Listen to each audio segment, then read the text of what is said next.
YouTubers keep making movies and they keep proving they probably shouldn't. Obsession is not as good as people claim it to be. This was absolute trash in so many ways. Oh no, don't say that! Shut up, bitch! It's crazy to say that because I like supporting indie films, but there was way too many moments that took me right out of the damn film, and I was just waiting for the credits to roll. I would say I would have wished to like it, but Curry Barker's One Wish Willow Stick didn't work on me. This film is the result of a simdemic and chicks going fully bananas on BPD. Bear the simp wants to be in a relationship with his friend Nikki more than anything, and his buddy Ian tries to help him with it. Bear finally gets the chance to say how he feels about Nikki and screws it up, only for him to use this One Wish Willow Stick he bought for her because that's what simping does to dudes. And he wishes Nikki would love him more than anyone else. And this is where she goes full bananas! Curry Cuckers here making a 110-minute skit is absolutely wild. I was very nice with my Iron Lung review and still got shit on, so I'm just leaning into this cause why the fuck not? The negatives is, damn, this could have been Curry Cucker's next weird ass skits he likes to do. The way the shots are framed look like a higher budget skit him and his butt buddy Cooper do. I've not really been a fan of their skits. The odd one was funny here and there, but for the most part, I think me and him have very different styles of comedy. The cinematography is decent, but there's truly nothing outstanding about it. It's pretty basic at best. There's nothing very unique besides maybe the last shot of the film. And I'm jumping into spoilers, so pucker up your booty hole for this shit! There's a lot of things that make absolutely no sense in this film, like how the cat opening the damn bottle of pills at the beginning was already highly unlikely, and that cat got the bye-bye turn it off.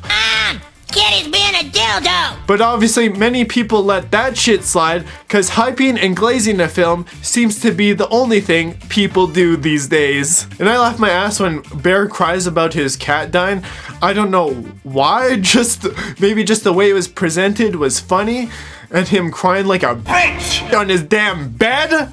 I'm like, damn, this dude be drinking all the goddamn soy milk. No, you need to lay off the soy milk. Since Nikki is supposed to love Bear more than anything, but she does some weird ass funeral for the cat in the kitchen. That was a goddamn big red flag. And I guarantee you, these chicks wouldn't touch someone else's dead ass cat. Then there's the fact of her cooking the cat and putting it in his damn sandwich. Meow meow, nigga! Like, what the shit is this? That shit made me laugh so hard. Like, what is this bitch doing? She just likes doing weird ass shit? Nasty bitch. Maybe to say he's a goddamn pussy or something? Then her locking the door with duct tape was absolutely hilarious, but also ridiculous because that probably would have taken him an incredible amount of strength to open. She probably used like 20 rolls because she's absolutely bananas! It seemed like Nikki Soul was trapped while something took over her as she would try to be creepy watching Bear in the damn corner of the bedroom. And he's like, I'm okay with this. He's okay with it because he's a goddamn simp! And of course she's gotta walk backwards for the sake of just being creepy and smiling her damn ass off. And I'm like, is this smile 3 or some shit? Because I don't know what the hell this movie was. And there's definitely a lot of questionable things in here because you think the idea would be they would be inseparable and she would obviously drive Bear crazy to the point he might actually kill her. But he's gonna say she's beautiful and simp for her. Look, you're so beautiful. I'm your freaky Nikki. Even though she did some gnarly shit at the party. She just had to like stab herself with a broken glass. Amazing, right? I was like, damn, this girl needs her SSRIs or some shit to calm this Looney Tune character down. I love you.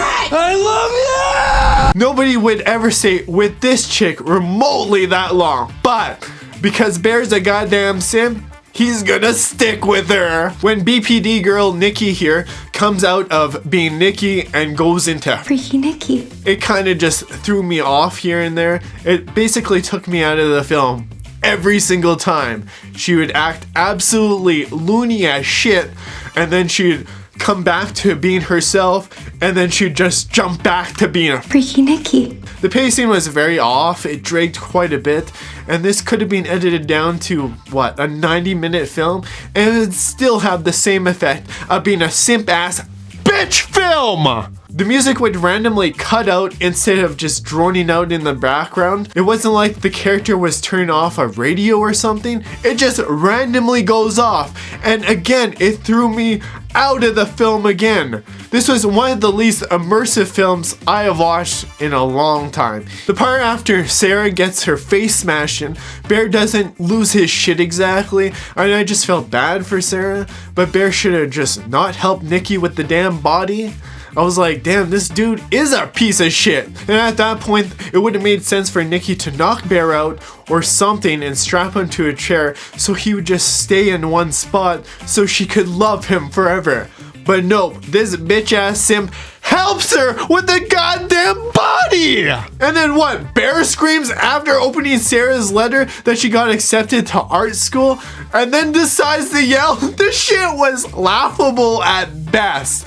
Dude should have been yelling probably as soon as he made the goddamn wish! Emotional damage. I'm not sure why Bear would go see his friend Ian. He was just a piece of crap. Especially when Bear gives the wishing stick and Ian wishes to get $1 billion. And he's supposed to help Bear. I was like, damn, this dude was a piece of shit to begin with. The entire ending where everything goes to shit, Bear should have just killed off Nikki, especially after Ian got the bye-bye turn it off. And that was his moment to really clean up the damn mess. And everyone's saying that Bear was the villain. That's not really the case. And if he was truly the villain, he would just kill Nikki off. But he's too much of a beta bitch simp that he didn't do that. Even though Nikki's true soul did not like Bear at all. But Freaky Nikki. really did. But at that point, since she did all that shit, he might as well just gave her the bye-bye, turn it off. And there you go. It's a happy ass ending. Oh no, don't do that! But no, we got Bear offing himself with pills the cat took, and I just thought that was so dumb. He had such a great opportunity to blame this all on Nikki, but nope, because he's a damn simp, like I'm gonna say a bajillion times in here. And you could kind of predict the majority of this film and where it was gonna go. I don't know how people thought like, oh, I didn't see this coming and all this crap. I'm like, it was pretty like basic. You kind of just saw this coming. You could predict it. And I just knew Nikki would live at the end after Bear dies. It all just kind of led there. And then she just pushes him off of her like she's like, ew, ew, ew. Ugh, brother, ugh. And at that point, Nikki should have just offed herself as well, because there is no way she's getting out of this shit. There's no way she could explain this to a cop or anything. It would just be, she's f***ed. And she can't even make a wish because she wanted to be with Bear forever. And now they can't even do that. She can't change the wish, she can't do anything now. She's absolutely f***ed. Emotional damage. And I would say that this ending was completely lackluster, and there's just no rewatchability, for me anyway. And I'm thinking Ian Bear's butt buddy was the true villain of this film. Dude was the worst best friend ever. That part where Sarah says Nikki and him had been f***ing off and on would made me think twice about who my friend was. But since Bear is a simp bitch, he doesn't care as much. And Ian could have just told Bear the truth, but decides not to. And he obviously gets jealous of Bear and Nikki when they start getting freaky. Ian is the shittiest friend ever, and he deserved to get shot after he got his $1 billion for being a complete dumbass. And it's funny because Ian, played by Curry's butt buddy here, Cooper, plays a similar character in all their skits, so you know it makes sense. And that's why I would say this honestly would have made a better short film overall. Sure about that, man? Sure about that? But look, I'm not completely heartless either, so let me give credit where it's due before I bury this thing completely. The positives to this film is the music is probably the most outstanding part about this film. I could honestly listen to it even though it's not a very strong theme to remember. It just kind of gives you the vibe of something being eerie and but kind of chill. The acting I would say was solid, but there was something about how they just acted that threw me off. Banana BPD girl here Freaky Nikki. was just trying too hard. I know a lot of people said they loved her performance and shit, but let's be honest, chicks be crazy all the time, so I'm not really surprised this chick could act goddamn crazy. Is anybody really surprised about that? I don't think so. I think a lot of chicks could act absolutely bananas! Oh no, don't do that! When Sarah gets her face smashed in, I thought that was awesome. I didn't think it was scary. It was kind of predictable, but I didn't quite expect her to get killed off that quick. And honestly, Sarah didn't deserve any of this. She was probably the most innocent character in this film. But shit, these chicks gotta say something if they like a dude. Or you know, at least make it even more obvious than what it is. Should've just came out and fucking said it. She should've just grown some balls, because every chick these days has a Excuse me, it's ma'am. It is ma'am. and obviously Bear Boy's got fucking mangina! There were a few funny things when Bear looks up if the One Wish Willow Stick worked, where I think someone's mom was ugly and then she turned gorgeous. Like, that shit made me laugh. There were like a few funny moments, but honestly, I was just mostly cringing at it. And Curry Cuckers could have at least added way more comedy, but obviously was trying to pull off something a little more serious. But to me, it just became laughable at best. No, no, no. Look, you're so beautiful. I'm your Freaky Nikki. Shut up, bitch! So you might as well just leaned more into the comedy. And my advice, just don't have chicks as friends. They're pretty well useless and looking to use you like Nikki. Nikki was a piece of shit friend asking for rides and money, and the best way to find a chick is to look into their natural habitat in the damn kitchen! Oh yeah, it's the one for you.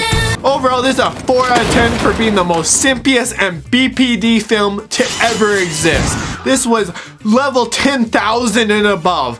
And this was a long ass YouTube video with $1 million budget, and it made me question if Curry Cuckers boy is a simp ass bitch. Oh, he's got pronouns on his Instagram. You just know he's a fruitcake. Emotional damage. The only value you get out of this film is don't be a weak piece of shit simp motherfucker, and always find out if your friends are loyal to you, and also leave them psychotic bitches with a BPD. And if you're friends with a chick, she's probably using you instead of wanting to sleep with you. And I don't know if that was Curry Cucker's intentions, but this was an ass film, and this shit is definitely forgettable and needs to go bye-bye, turn it off! Oh, don't do that! Shut up, bitch! Call 1-900-9099-CRY and hear it for yourself.